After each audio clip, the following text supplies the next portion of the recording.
आज का विषय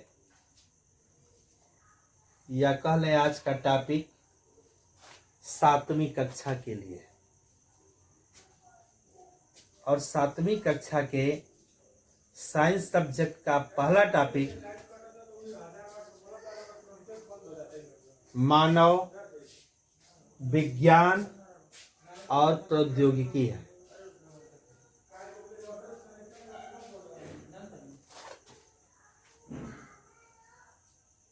मानव का विज्ञान और प्रौद्योगिकी से बहुत ही गहरा संबंध है। आज के जमाने में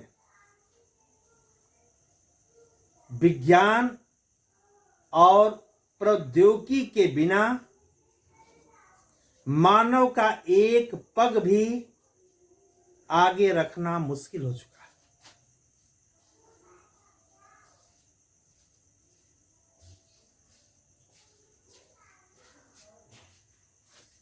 तो हम सबसे पहले विज्ञान और प्रौद्योगिकी के बारे में जानेंगे। विज्ञान क्या है, प्रौद्योगिकी क्या है, दोनों एक दूसरे से किस प्रकार घनिष्ठ संबंध रखते हैं अर्थात संबंधित है।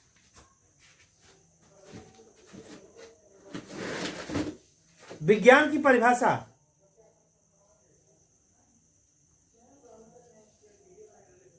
हमारे बच्चे तीसरी चौथी कक्षा से जानना शुरू कर देते हैं। परिभाषा के अनुसार क्रमबद्ध एवं सुव्यवस्थित ज्ञान को विज्ञान कहते हैं।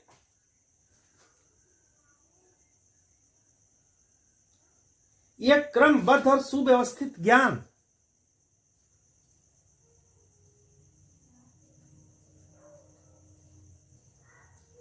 कब और कैसे प्राप्त होता है, इसको पाने की जरूरत क्यों होती है,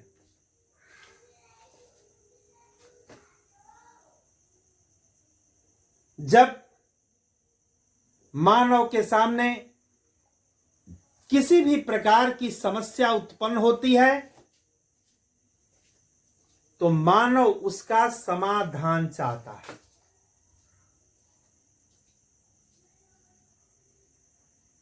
मानव समस्या को हल करने की कोशिश करता है। ऐसा नहीं है कि कोई समस्या उत्पन्न हुई हम तुरंत उसका समाधान कह दें और वो उसका समाधान हो जाएगा। जब समस्या उत्पन्न हो जाती है तो उस समस्या के समाधान के लिए तरह तरह की उपाय सोचते हैं।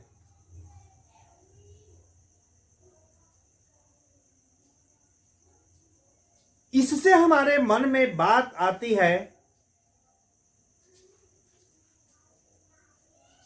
कि जो विज्ञान के नियम और सिद्धांत बनते हैं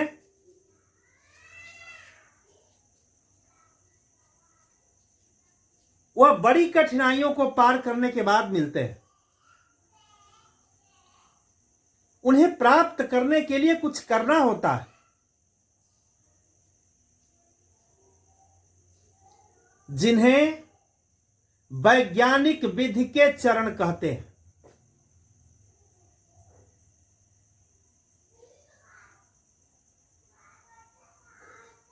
ये वैज्ञानिक विधि के चरण कौन कौन हैं?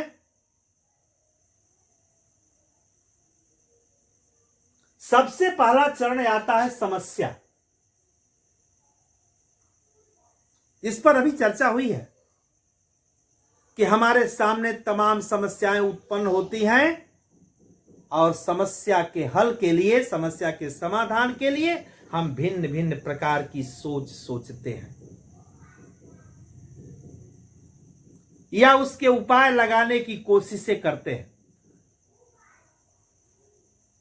वो उपाय जो सोचते हैं वह कैसी होती है? वह उपाय अवश्य ही समस्या के इर्द गिर्द ही घूमती है। समस्या के चारों तरफ ही वह उपाय भी उसे घेर के हल करने के प्रयास में रहती हैं। यानी हम उपाय को कल्पना के रूप में करते हैं,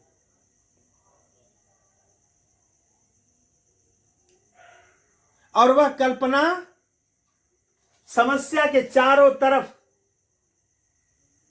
चक्कर लगाती है। समाधान करे या न करे वो तो बड़ा अलग की बात है, लेकिन समस्या के इर्द गिर्द ही वह कल्पना घूमती है।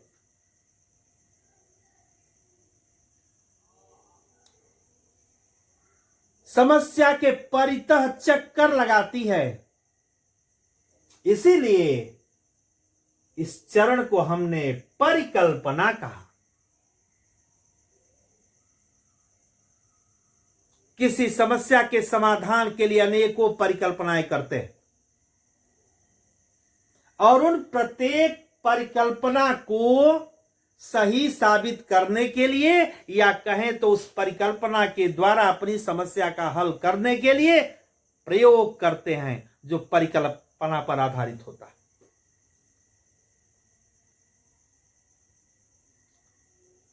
तमाम परिकल्पनाएं उस समस्या के समाधान में फेल कर जाती हैं, लेकिन कुछ परिकल्पनाएं उस समस्या का समाधान कर देती हैं। हमने देखा कि परिकल्पना के बाद तीसरे नंबर पर हमने प्रयोग किया, और हर प्रयोग का निरीक्षण किया, परीक्षण किया। तो चौथा चरण प्रेक्षण का हो गया, परीक्षण का हो गया, निरीक्षण का हो गया, और जो परिकल्पना उस समस्या का पूर्णतः समाधान कर देती है, पांचवें चरण में उसे निष्कर्ष के रूप में परिकल्पना को ही सिद्धांत का नाम दे देते हैं। और यही सिद्धांत विज्ञान का नियम कहलाता है। यही सिद्धांत विज्ञान है। अब हम विज्ञान की परिभाषा कैसे देंगे? यह विज्ञान की जानकारी तो प्रयोगों और प्रेक्षणों के आधार पर हुई। तो हम विज्ञान की परिभाषा दे रहे हैं, प्रयोगों एवं प्रेक्षणों पर आधारित क्रमबद्ध एवं सुव्यवस्थित ज्ञान को विज्ञान कहते हैं। यह ज्ञान प्राप्त करने के लिए जिस विधि का प्रयोग करते हैं उसे वैज्ञानिक विधि कहते हैं। भिन्न भिन्न जगहों पर तमाम वैज्ञानिक विधि के चरणों को दिया गया होगा, लेकिन सामान्यतः मुख्य रूप से हम देखते हैं कि वैज्ञानिक विधि के 5 चरण। सबसे पहला चरण समस्या, दूसरे नंबर पर परिकल्पना, तीसरे नंबर पर प्रयोग, चौथे नंबर पर प्रेक्षण, और 5वें नंबर पर निष्कर्ष होगा।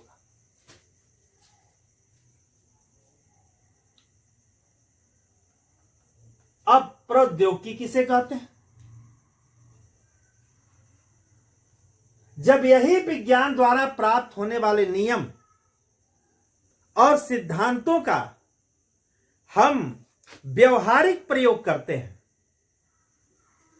तो व्यवहारिक प्रयोग करते हैं तो उनसे कुछ निर्मित होता है, कुछ संसाधन बनाए जाते हैं,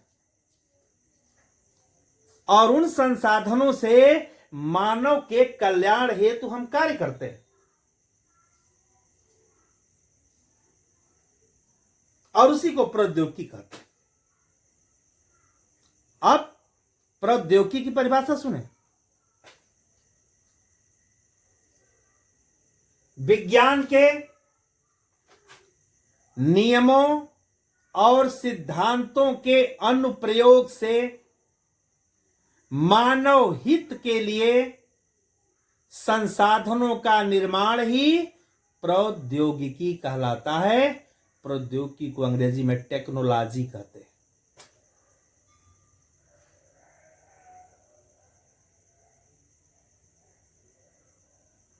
अब हम यह जानना चाहते हैं कि विज्ञान के नियमों और सिद्धांतों के प्रयोग से ही प्रौद्योगिकी का निर्माण हुआ। क्या प्रौद्योगिकी भी विज्ञान के विकास में कुछ सहयोग प्रदान करती है, अर्थात दोनों के बीच केवल इकहरा ही संबंध है या दोहरा संबंध ही है?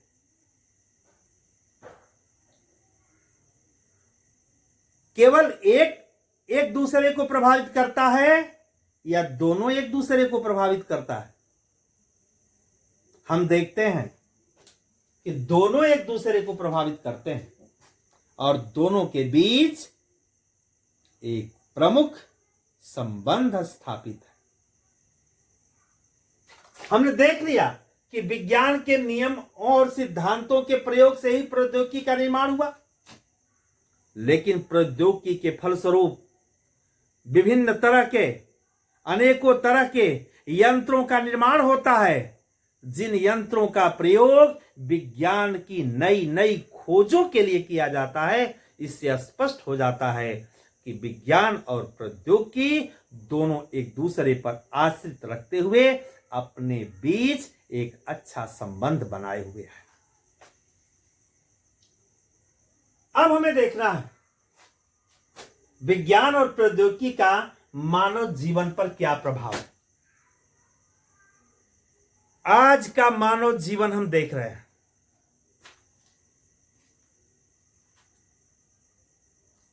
हमारे जीवन का कोई ऐसा क्षण नहीं जिस समय विज्ञान से बनी वस्तुओं का प्रयोग हम न करते हैं।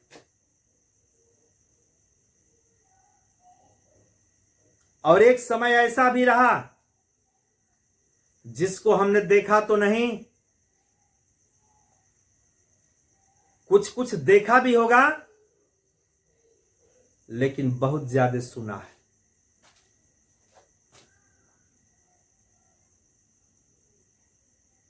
पहले तो हम यह जान लें कि विज्ञान की वस्तुओं का प्रयोग हम कहां और कैसे करते हैं।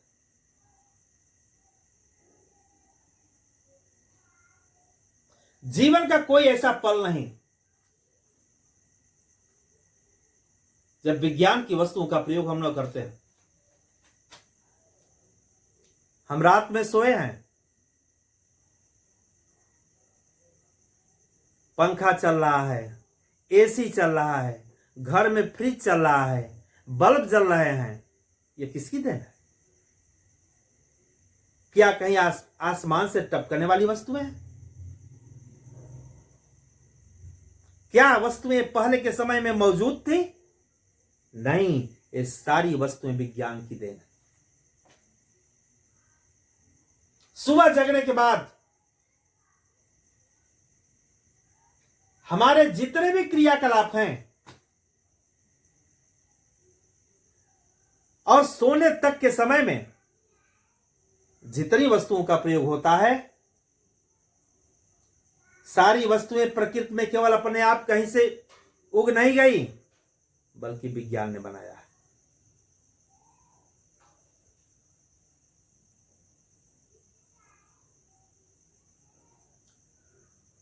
रात के समय हम गांव को देखते हैं, शहर की तो बातें छोड़िए। गांव को देखते हैं तो लगता है कि गांव बिल्कुल शहरों जैसे रोशनी से जगमगा रहे हैं। जबकि जिन लोगों की उम्र आज के समय में लगभग 50 वर्ष के आसपास होगी, वह अपने बचपन के समय का ख्याल करें।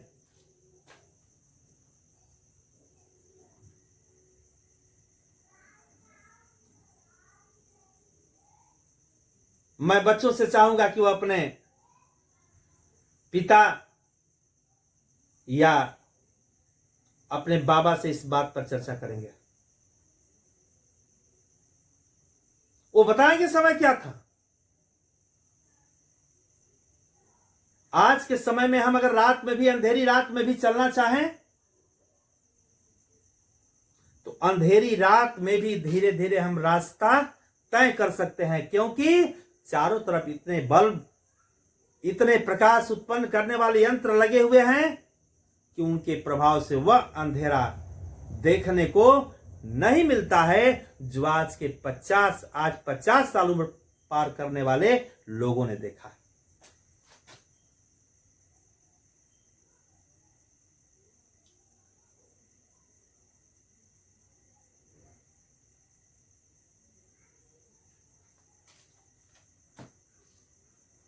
आखिर ये किसकी देन है?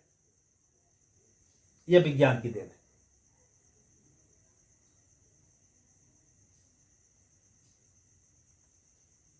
चिकित्सा के क्षेत्र में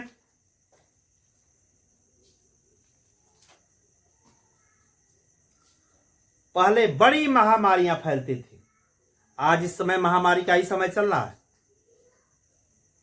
कोविड-19 का। इसके पहले भी तमाम महामारियां आई हैं, चाहे वह चेचक की महामारी रही हो, चाहे वह टीबी रही हो, चाहे मलेरिया रही हो, चाहे हैजा रहा हो।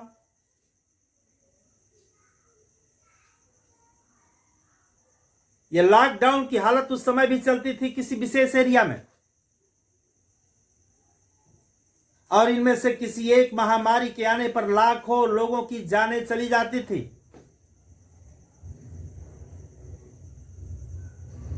यह क्षमता नहीं थी उस समय के लोगों में कि हम जाके अपने सगे संबंधियों का हाल पूछ लें। गांव के बाहर से ही, इलाके के बाहर से ही आके और हालचाल पूछ के चले जाते थे लोग। गांव में प्रवेश करने की हिम्मत नहीं थी, जैसे आज हॉटस्पॉट की हालत।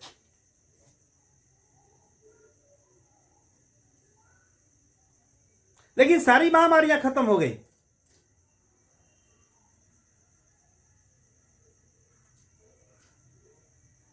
आज के 20-25 साल पहले तक जो पुरानी दीवारें थी उस पर लिखा हुआ मिलता था 1000 रुपए का इनाम, और उसमें लिखा था यदि कोई व्यक्ति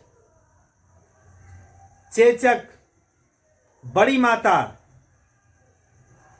की जानकारी स्वास्थ्य विभाग को उपलब्ध कराता है तो उसे 1000 रुपए का इनाम दिया जाएगा। यानी चेचक उस समय महामारी के रूप में थे। बहुत ढेर सारे लोगों की जानें चली गई, और जब उन्मूलन हुआ तो एक भी मरीज न रह जाए, एक भी उसका रोगाणु न रह जाए, उसकी सूचना हमें मिले, इसलिए प्रोत्साहन स्वरूप उस समय 1000 रुपए की बहुत बड़ी कीमत थी, और भारत सरकार ने ऐलान किया था पुरस्कार की। वह भी महामारी चली गई। यह सब देन किसकी रही?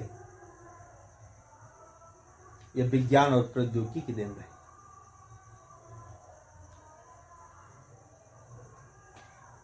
शरीर के अंग बदले जा सकते हैं,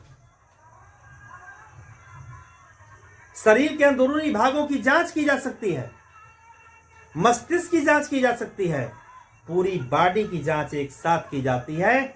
यह सब इस विज्ञान और प्रौद्योगिकी की देन है। विज्ञान और प्रौद्योगिकी ने चिकित्सा के क्षेत्र में बहुत ही महत्वपूर्ण योगदान प्रस्तुत किया। इसके बाद हम चलेंगे खेती के क्षेत्र में।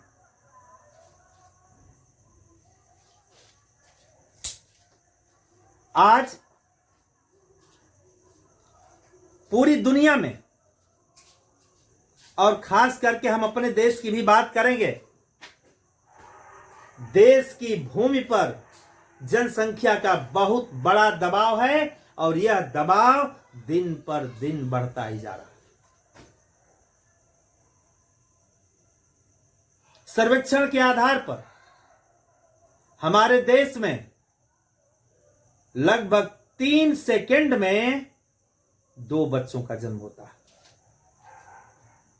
अर्थात प्रति मिनट 40 बच्चे उत्पन्न होते हैं।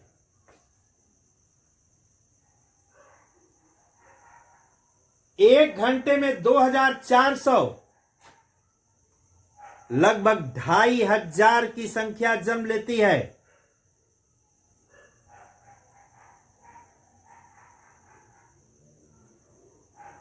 और अगर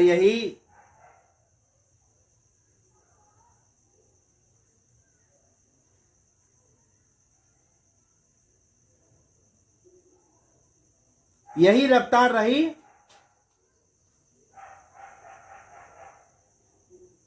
तो 24 घंटे के अंदर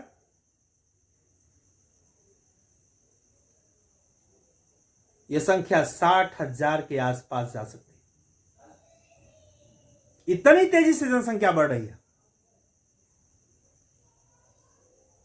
लेकिन फिर भी हमारे यहां खाने के लिए खाद्यान्न की कमी नहीं है। और इसके पहले जब हमारे देश की जनसंख्या 33 से 35 करोड़ है, आज की तुलना में बहुत कम, जबकि आज 130 करोड़ के आसपास हो गई। उस समय खाद्यान्न की कमी हो जाती थी। क्यों?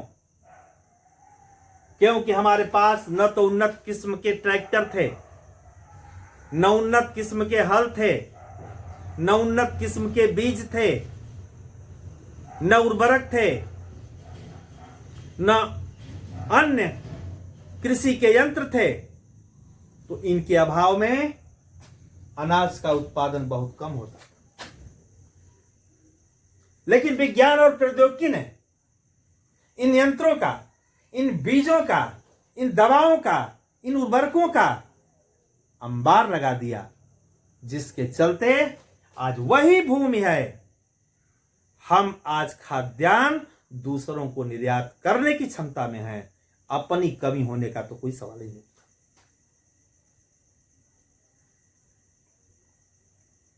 इस प्रकार खेती में एक नई क्रांति आई, जिस क्रांति को हम हरित क्रांति कहते हैं।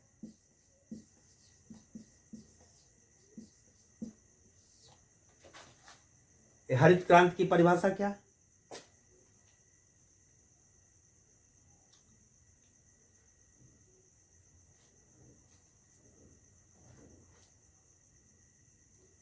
उन्नत प्रकार के बीज, उर्वरक और कृषि उपकरणों के सहयोग से कृषि उपज में आशातीत वृद्धि को ही हरित क्रांति कहते हैं।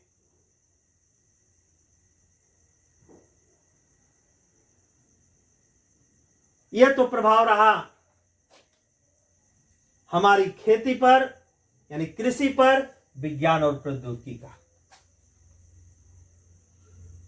इसके अतिरिक्त संचार के क्षेत्र में हालत यह थी कि सूचना को लेकर या तो संदेशवाहक जाते थे, यह सूचना कुछ प्रशिक्षित पक्षियों जैसे कबूतर इत्यादि के माध्यम से भेजी जाती थी, और इन सूचनाओं के पहुंचने में, या कहा जाए तो फिर डाक की व्यवस्था भी थी। पत्र भेजे जाते थे और वो पत्र पहुंचने में 15 दिन से लेके 1 महीने का समय लग जाता था। स्थिति यह थी कि जब तक पत्र उस स्थान पर पहुंचता था, लोग यहां का समाचार जान के खुशियां मनाते थे। लेकिन दुर्भाग्य की बात यह भी कहीं कहीं हो जाती थी, जिस स्थान से पत्र चला था, जिसके बारे में सोच के खुशियां मनाई जाती थी, वहां पर मातम की स्थिति उत्पन्न हो जाती थी किसी कारणवश। हमें सही समय पर कोई सूचना, यानी मेरे कहने का मतलब यह हुआ कि हम सही समय पर कोई सूचना नहीं पाते। और आज संचार की व्यवस्था इतनी सुदृढ़ है कि हम यहां से जब ही संदेश प्रिंट करते हैं, जब ही संदेश भेजते हैं, संदेश पाने वाले के पास तुरंत 2, 4, 5 सेकेंड या लगभग 10 सेकेंड के अंदर वह छप के मिल जाता है। बिल्कुल ताजी सूचना मिलती है। हम ईमेल करते हैं, मैसेज भेजते हैं, यहां से भेजा और वहां पहुंचा। इतना ही नहीं, संचार के मामले में आज पूरी दुनिया मुट्ठी में है। एक मुट्ठी में मोबाइल लिए हुए हैं, दुनिया के किसी कोने में बैठे हुए अपने सगे संबंधी को हम तुरंत कॉल करेंगे, तुरंत उससे बात हो जाएगी।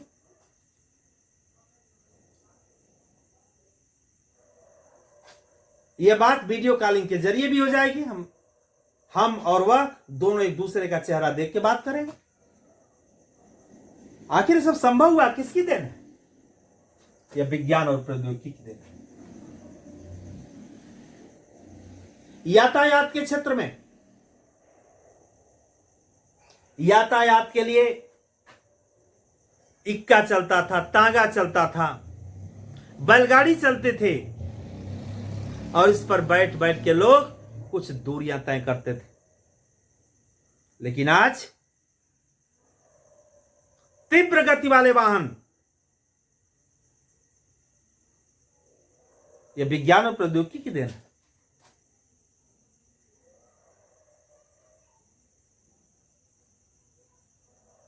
हम जिस जिले में रहते थे,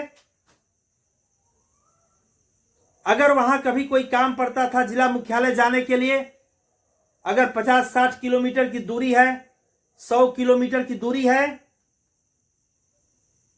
और वहां मुख्यालय पर 1 ही घंटे का कार्य है, तो उस 1 घंटे के कार्य को संपादित करने के लिए 4 दिन का समय लगता था।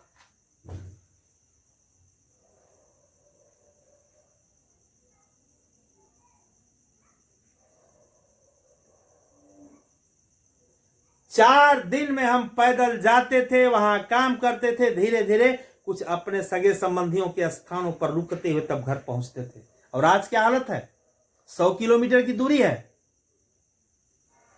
2 घंटे में चले जाएंगे, 2.5 घंटे में चले जाएंगे, मैक्सिमम 3 घंटे में चले जाएंगे और 3 घंटे में वापस आएंगे, 2 घंटे में काम।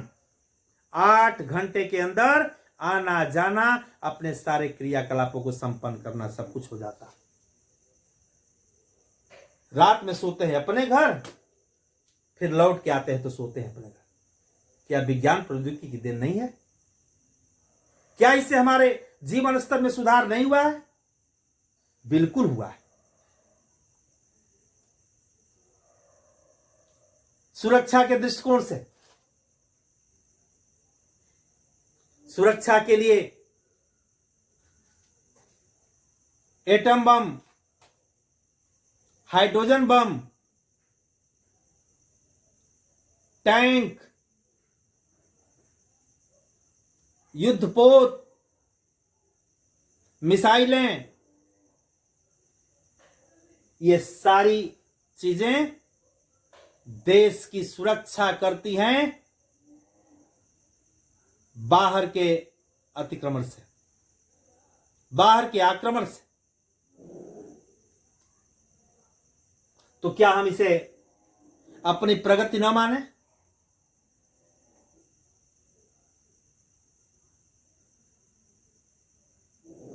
इसी तरह के रासायनिक हथियारों को लेकर अन्य हथियारों को लेकर हमारे जवान सीमा पर प्रहरी की भांति रात दिन लगे रहते हैं और उन्हीं की सुरक्षा के घेरे में हम चैन की नींद सोते हैं।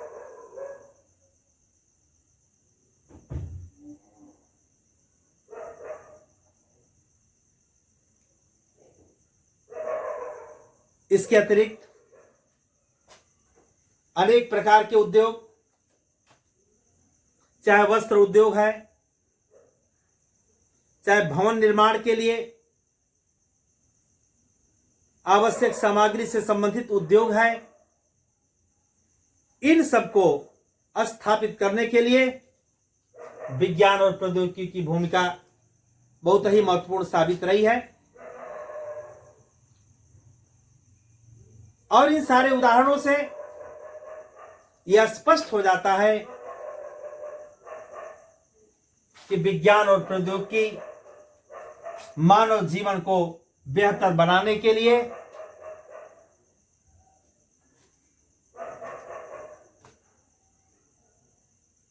बहुत ही महत्वपूर्ण योगदान प्रस्तुत किए।